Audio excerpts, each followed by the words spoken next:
Hello friends, I hope you're doing well. Today we're different side of the garden. This area is the cut flower garden. It's to the other side of the house, and it also extended over here too. Last year I cut out these two spots and I added this beautiful arbor, and I have Super Dorothy roses on each side to climb up the rambling roses. So this side is where we did the cool flower plants such as Nigella, Love in a Mist, Snapdragons,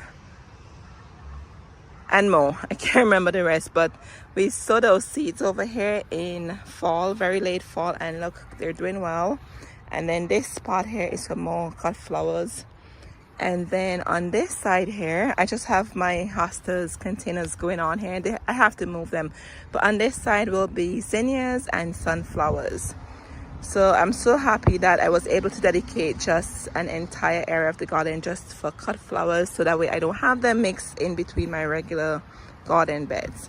And then over here also is another part where I could put extra cut flowers on that side. But this side, friends, I have so many cut flowers in here. I did winter sowing. You probably would have seen the video already, but if not, it's on my page. And do you see these small plants looking like weeds? They're not weeds. They're all different kind of cut flowers. We have delphinium in there, we have larkspur, we have bachelor button. I'm so excited about those. And in winter when it was snowing, I did right this spot here. See these? These are California poppy. We planted these together in the winter, and I'm so excited. I can't wait for them to get bigger and bloom. And I have liatris in the back, and I think this one is a larkspur, and I think the birds did that for me. Thank you, my pollinators.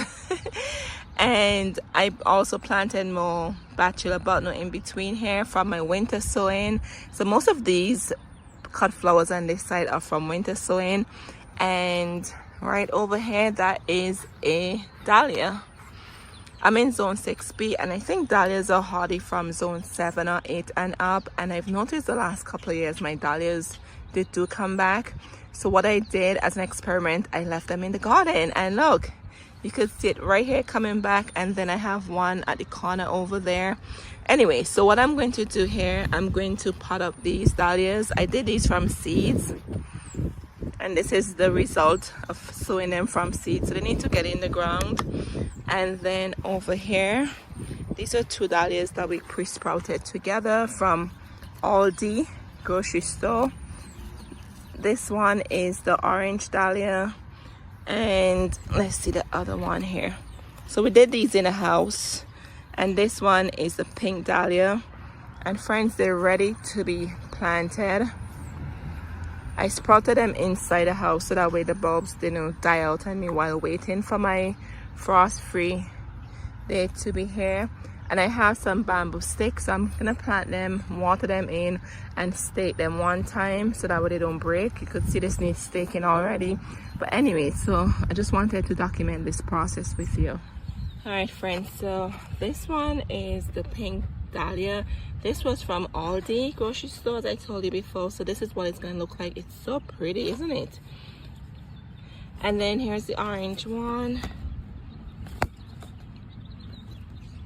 and they will get 20 inches tall.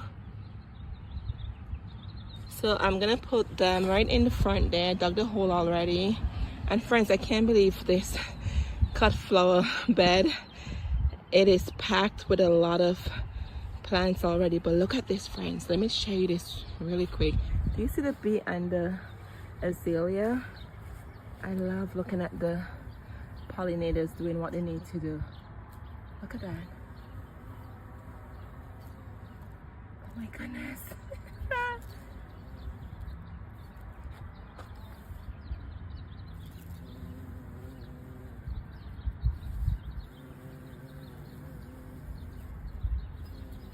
Friends, without the bees, the pollinators, you know, our food production would be very low.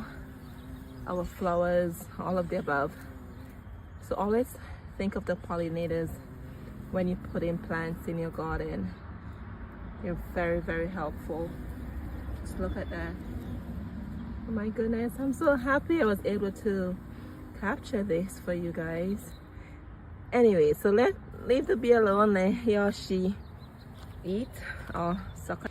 So I'm gonna put each dahlia and each opposite end, I think, here. I can't believe all these small plants in here, friends. I can't believe all these small plants in here, they're gonna get big. I can't believe I'm running out of space here. And we have another bee trying to get in on the nectar.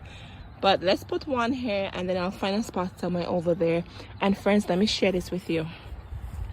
This is that dahlia I told you guys about. I have no clue what color this is. It may be a white or it may be the dark Arabian Night. I have no clue. I dug it out in fall, and when I went to plant it in spring, I thought it was dead. Friends, it was so dehydrated, it was dried up, it looked really bad, and I soaked it in warm water for a couple of hours, and then I pre-sprouted it from inside, as you can see. And just look at this thing. It came right back to life, and it looks like I have maybe 2 in here. So I'm gonna find a spot in the same garden bed and put them in there. I just want to keep dahlia in their own bed. I don't want to really put them elsewhere in the garden. All right, friends, it's finished. So what I did to give the dahlia support, I just used these bamboo stick, and these clips I got from the dollar store. And whenever you stake your dahlias, make sure you don't put it close.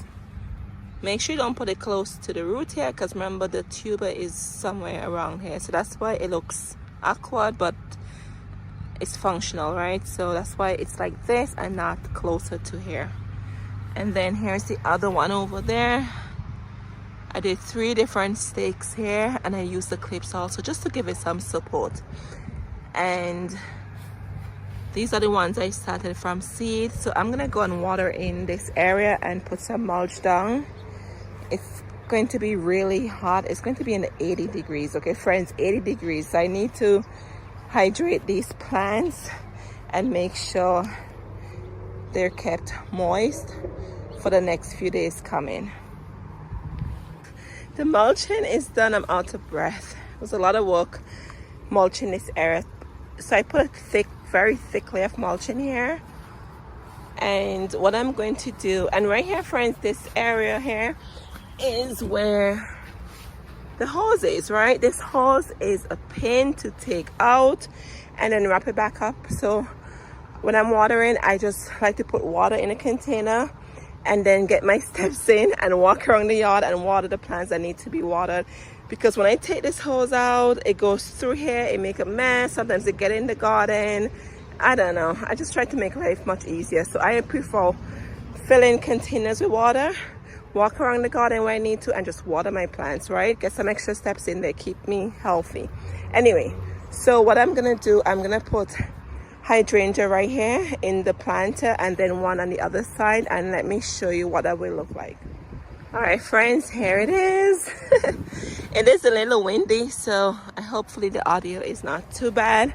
But friends, all these flowers in the front, they're from winter sowing. Yes, I did them in milk jugs in the winter from seeds, except for these 1, 2, 3, 4 dahlias. Those were done inside the house from seeds. But all these flowers, friends, I don't even know what these flowers are. I use my app and it gave me all different names I've never heard of. So I love the excitement of having a cut flower garden with plants that you don't even know what they are, right? This is a combination of a seed packet. I think it was from the dollar store. Flower garden mixed with different cut flowers. Yes, do not sleep on your dollar store seeds. I've told you guys that several times before. So if you want to try a cut garden, it's really easy to do. I recommend using the winter sowing method, and I have several videos on my page where you can check them out and then start from there. Look at this coming out here. Oh friends, look at these blooms. It's so pretty.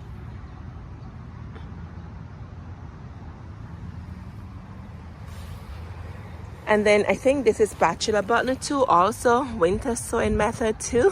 I'm like so excited about this. And then this is a dahlia I pre-sprouted from inside from Aldi grocery store. Was this one and the one at the end over there.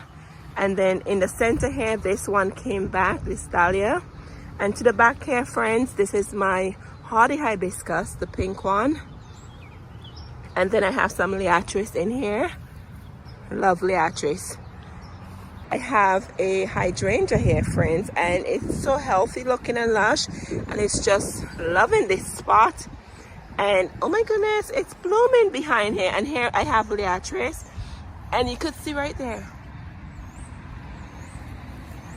this one is a lace cap hydrangea, and it looks like some blooms. All look at that, friends. So all this is buds, so you can imagine what it's going to look like in maybe 2 weeks or so, even 1 week. But this is what this looks like. And the azalea blooming, they're coming to an end. It's been hot. And this is my bird fountain. I have to go clean it out. Every 2 days I take the hose, I clean it out and put fresh water in there for the birds. And then, friends, look at the bachelor button, okay? These are not, okay, so people normally say bachelor button are hard to do from seeds. Try the winter sowing method, friends, okay? Just try that. And you would enjoy your cut flowers. And here, I think this one was seeded by the birds. This looks like a larkspur to me. Look how tall it is. It was so windy, so I just put some soil to the root because it was flapping over. So I just did that to give it some support. But just look at this. Alrighty, so that's an overview of this area. This is what it looks like. I'm so excited about this cut flower garden, I really am. And the azalea came with the house. I just decided to leave them there. They're shrubs, right? Anyway, so let's pan over here. This is what this end looks like, yes. So finally, so at the end here, these are the hydrangeas you saw me planted, the Clarence hydrangeas. And here I have another one at the end over here, and another hydrangea in the center. And these in the pot, friends, they are the Easter ones. You get Easter time. Do not throw them away, okay? They do bloom. This is not my first time doing this. Whenever I get one for like the Easter, April holiday, I put it in the garden and it grows. Yep. So these two in here, and I'm hoping they will survive the winter in the pots outside. So that way, I like putting some plants in pots so you can move them around the garden, right? And they were on the patio where it was getting sun, so they're somewhat scorched. That's okay. They're here, and it's not too hot on this end, so they will bounce back. And as you can see, I have new growth coming out already. And yes, friends, this had a big gap there, and I'm like, I need something here, and I put my butterfly here, yes. And then here, friends, this is I think that's a Shasta daisy. So I planted this from Dollar Store seeds 3 years ago, and friends, it grew so large here. It was just too big. So in the fall, I literally dug it out and I shared it with friends, and look, apparently they did not do a good job. There's one right there coming back up, and then there's one here. This was stuck in the root there, so I just dug it out and put it here, but that's okay. This is a limelight hydrangea. Yes, this I got on clearance at the end of fall. Friends, I thought it wasn't gonna survive because when I planted this, it looked like it was dead. And I planted this when the ground was somewhat frozen, right? I'm like, I have to get it in the ground. So I put it in the ground, I put leaf around it and put some mulch and built up mulch around the root, friends. And look at it. In the spring, I trim it off and it looks so healthy and lush. I can't wait to see the blooms on here. So I think this guy will go 6 feet tall. It's gonna be a big one, yes. And to the back here, I have gladiolus coming back up for me already. And behind right there, that was a sunflower seed I found in a pot. I think the birds did that, so I just transplanted it over there. And friends, on this end, the sea holly, yes. We pre-sprouted those together maybe in January, I think it was. Yes, the two of them. They are blue and they're so pretty. If I have a picture, I'll put on the screen for you. So I decided to put one on each end here. I just can't wait to see the blooms on here, yes. I took care of this. I'm excited to see what it's gonna look like, right? And friends, and across, I'm just gonna give you a glimpse. This is my other cut flower garden area. Work in progress. I'll be sharing that with you soon. And these are some cool flower seeds that we did in, I think it was November. Yes, this is they look like. These are a lot of Bachelor Botany, and then we have Nigella Love in a Mist. But I'll share a separate video about this area. Work in progress. It's a lot to do in the garden. It's a lot of work, and it's even more when you have to record, so I could share all of this with you. But I'm just letting you know, I really appreciate you guys so much. I appreciate your support, so thank you so much. That's why I do this, just for you guys. But I just wanted to give you an update. So this is the side of the house where I have 4 beds dedicated for cut flowers. Yes, so this is what this looks like. Anyway, friends, I'll see you in the next one. Take care of yourselves now. Cheers.